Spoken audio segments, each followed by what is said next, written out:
depois de Pentecostes, temos a segunda multiplicação dos pães. A primeira teve lugar no domingo segundo de Pentecostes, a seguir à festa do corpo de Deus. Hoje, a segunda multiplicação. Tomando 7 pães, deu graças, partiu-os e entregou aos seus discípulos. Tinham também alguns peixinhos, ele os abençoou e mandou também distribuí-los. O que é importante neste texto, acho eu, é o facto de Nosso Senhor agradecer primeiro a Deus e depois abençoar a comida antes de distribuí-la. A lição, acho que é simplesmente a necessidade que nós todos temos de santificar as nossas refeições. Antes de entrarmos no assunto, eu diria importante dizer que sentir prazer com uma comida não é algo ruim, é normal. Deus criou o nosso paladar,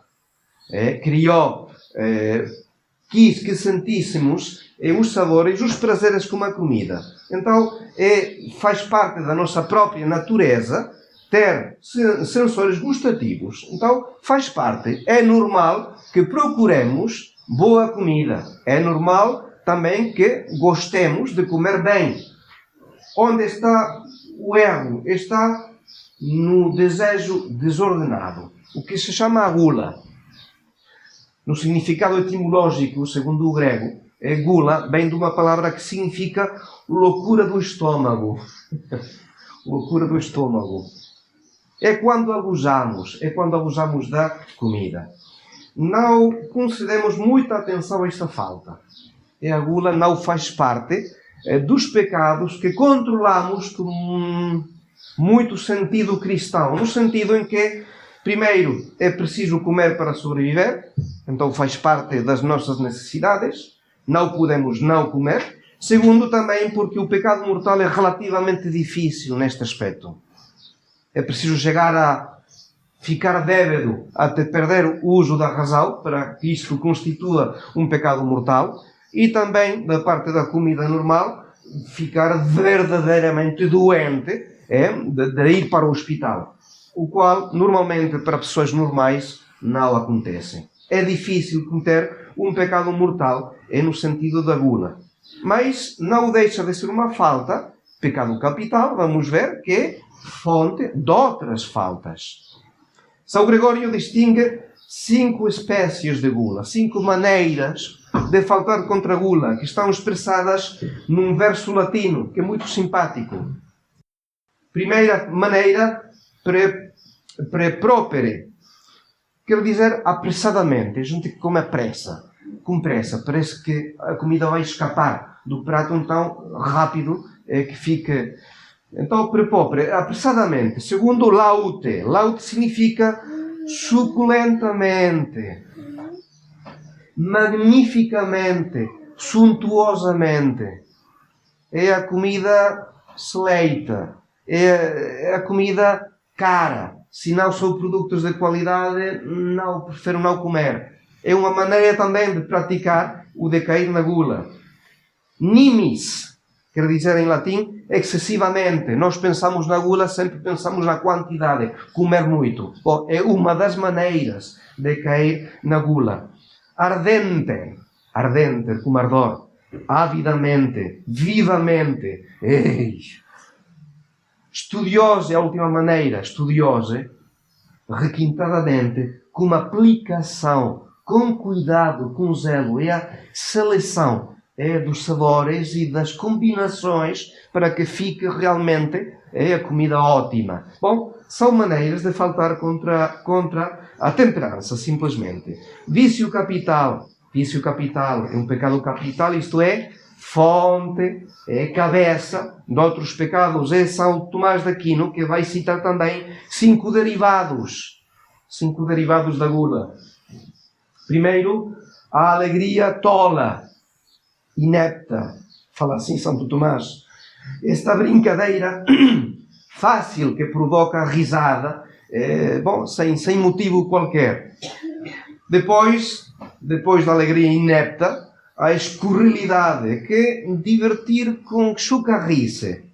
Com esta jovialidade que não consegue coibir nem as palavras nem os gestos. É uma segunda maneira, ou uma segunda consequência da gula. Terceira, multilóquio, quando falamos demais e sem juízo. É aí normalmente também que faltamos à caridade. Aproveitamos para limpar a fama do próximo. Fala também Santo Tomás do embutamento mental.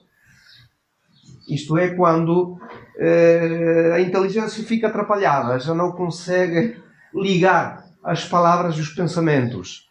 E depois também, e muito importante, segundo os autores espirituais, a imundície, no sentido em que a gula adormece a nossa razão e somos conduzidos com mais facilidade para os pecados da luxúria, por exemplo.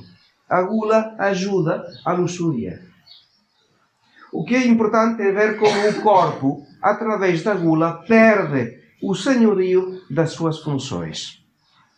E Santa Catalina de Sena dizia que o estômago cheio prejudica a mente. Prejudica a mente. É assim, é assim. O ideal seria praticar o que ensinava Santo Agostinho. Ele dizia: vós me ensinastes a ingerir os alimentos como se tratasse de remédios. A comida é um remédio. E tomamos a comida realmente como remédio para as nossas necessidades. Não está proibido gostar da comida, mas sempre com moderação, com uma ordem que a alma impõe. O corpo tem de ser escravo da alma, não o contrário. Através da gula, é a alma que fica escrava do corpo.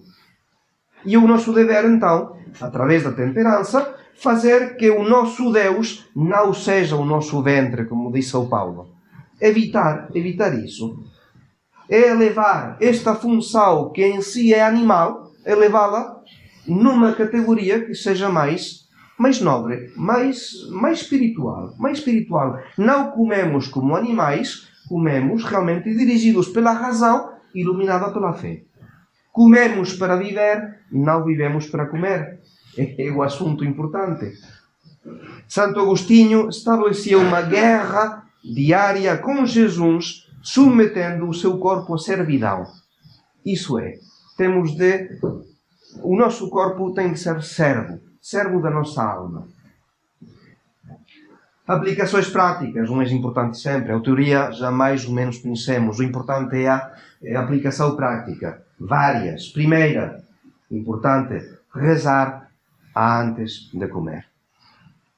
Rezar. Pensar em simplesmente santificar a nossa comida, pondo em presença de Deus o que vamos comer. Mesmo em companhia dos nossos colegas, dos nossos amigos. Não se trata de fazer gestos enormes, um sinal da cruz, que realmente os 4 pontos cardinais. Não, mas uma oração simples, discreta, que, bom, eu faço assim. É o meu costume, é o que eu aprendi em casa. Rezar antes de comer. Segundo, um conselho também, não comer fora das refeições. Não comer fora das refeições, evitar os caprichos, as guloseimas, aguentar a fome e a sede até o tempo marcado. Se temos um tempo marcado, aí é que aproveitamos. Mas controlar simplesmente não estar o dia todo. Terceira aplicação prática, manter as regras da urbanidade. Saber comer com educação. O provérbio diz que no jogo e na mesa a educação se conhece. No jogo e na mesa. E há uma relação entre as regras da urbanidade e a virtude. Quem não é capaz de dominar o seu instinto é sinal de que a sua vida espiritual não deixa de ser um desastre. Eu tinha lido uma vez, num autor, falava de um caso de um jovem que está à procura de um diretor espiritual. E está a pensar num padre em concreto. Mas este jovem viu como comia este padre. E ficou tão espantado que diz no seu interior: se este sacerdote come assim, com tanta falta de equilíbrio, se ele não sabe comer, também não vai ser capaz de digerir a minha alma. Então deixou este padre. Mas é verdade, temos de comer com delicadeza, com moderação. O protocolo das formas sociais já começa desde a infância. Os pais ensinam os seus filhos a comer corretamente. E é sinal de limpeza, de seriedade, de distinção. Tem de estar na simplicidade, não faz falta uma artificialidade que não convém, que provoca ao riso, mas uma certa educação. Não imaginamos no Senhor convidado no Evangelho tantas vezes comeu com a gente, não imaginamos no Senhor a faltar contra os bons costumes da época. Então, acho que também é uma regra de urbanidade. Finalmente, outra aplicação prática a que o Senhor diz no Evangelho: em qualquer cidade em que entrardes e vos receberem, comei o que se vos servir. Comer de tudo. Comer de tudo, sem fazer distinções, como do que gosto e como também do que não gosto. Faz parte da boa educação. Temos uma fonte imensa de pequenos sacrifícios na comida, que podemos fazer sem ninguém reparar. Ninguém vai ver que eu estou a fazer um pequeno sacrifício, mas Deus, que não é indiferente a qualquer gesto, vai agradecer. E podemos santificar qualquer comida, por pequena que seja, por breve que seja, podemos santificá-la com um gesto que vamos oferecer a Deus. Temos um exemplo nessa Escritura, no rei David. O rei David estava em luta contra os filisteus. Os filisteus estavam instalados, a guarnição dos filisteus estava instalada em Belém. O rei David estava perto e David revelou um desejo. Falou: quem me dera beber das águas do poço que está à entrada de Belém. Um desejo. Houve três valentes do rei David que ouviram esta palavra do rei David. O que fizeram? Penetraram no acampamento dos filisteus, foram para o acampamento no meio, tiraram a água do poço que estava à porta de Belém e trouxeram-na a David. E o que fez David? Não quis beber dessa água. Não quis. Derramou-a em libação ao Senhor, dizendo: longe de mim, ó Deus meus, fazer isso. Vou beber eu o sangue desses homens que para buscá-la arriscaram a sua vida. E não quis beber, diz a Sagrada Escritura. Fez um sacrifício desta água fresca no verão, tirada do poço de Belém. Exemplo, então, para santificar: comamos e bebamos, aproveitemos os dons que Deus nos fez, mas com moderação. Como disse ao Paulo: conduzir-vos pelo Espírito Santo e não satisfareis o desejo da carne. Peçamos esta graça a Nossa Senhora. Quando São Luís Maria de Montfort fala dos apóstolos dos últimos tempos, diz que estes servos, que estes escravos, que estes filhos de Maria, diz que serão filhos de Levi, bem purificados no fogo das grandes tribulações, bem apegados a Deus, que trarão o ouro do amor em seus corações, o incenso da oração no espírito e a mirra da mortificação no corpo. Mirra da mortificação no corpo. Então é a graça que temos de pedir, seguindo o conselho de São Paulo. Quer comais, quer bebais ou façais qualquer outra coisa, fazei tudo para a glória de Deus. Em nome do Pai, do Filho e do Espírito Santo. Amém.